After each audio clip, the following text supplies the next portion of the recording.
So we are here at the Buddh International Circuit to test out the latest Yamaha motorcycle that's been launched in India, which is this, the all-new MT-15. Now, the MT-15 is really similar to the R15, but it approaches things a little bit differently. But if the R15 is anything to go by, this should be an exciting motorcycle to ride. So without wasting any more time, let's head on to the track to find out more. So let's start with the way this motorcycle looks, and boy does it look great. The MT-15 follows the unmistakable design language of a sporty street fighter motorcycle with a compact headlamp unit, a short stubby tail and a muscular fuel tank. The highlight, of course, is the LED headlamp unit that gives the motorcycle an angry face that will be instantly recognizable wherever you see it. Then the high-rise fuel tank is complemented by the tank shrouds and the radiator fins, which make it look butch. I also really like the way the short tail looks with the neatly integrated LED tail lights, and with the tail tidy in place, it should look even better.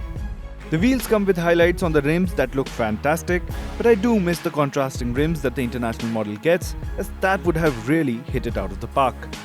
Also, you have to give it to Yamaha for giving a neatly designed rear grab rail, as it does not look out of place.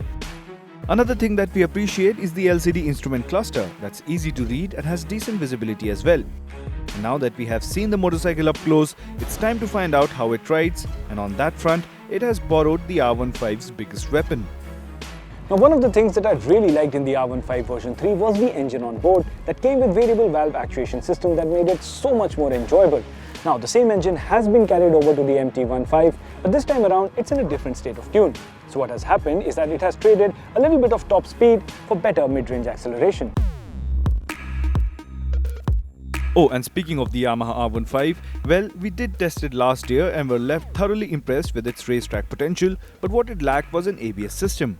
But now, Yamaha is offering dual-channel ABS on the R15, and we tested that too, and the R15 now feels a lot more complete.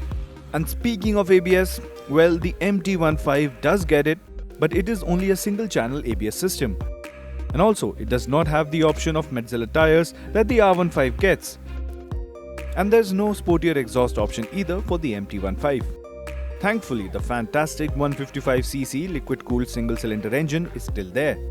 It's still one of the best 150cc engines out there, and since the MT-15 gets a bigger sprocket, it feels a bit more quicker through the gears at lower RPMs. The slip and assist clutch further helps with a lighter feeling clutch and allows for aggressive downshifts too. The biggest difference is in the riding posture. The seat height of the MT-15 is lower than the R15, and the rake and trail has been altered for better agility. As a result, the bike feels a lot more comfortable for everyday riding conditions, and it feels very responsive for those quick turn-ins. Having said that, the motorcycle still has great mid-corner stability, even if it's a bit keen on leaning into it in the first place.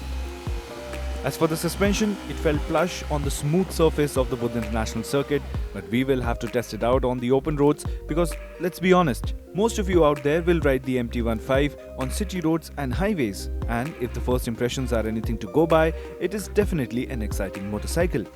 The big problem with it, however, is not the motorcycle itself. It is the price that it comes at.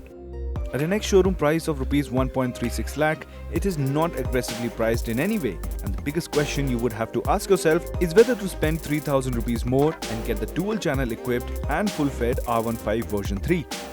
And if it is a street naked that you are looking for, then there's also the Yamaha FZ25, which is a lot cheaper than the MT-15.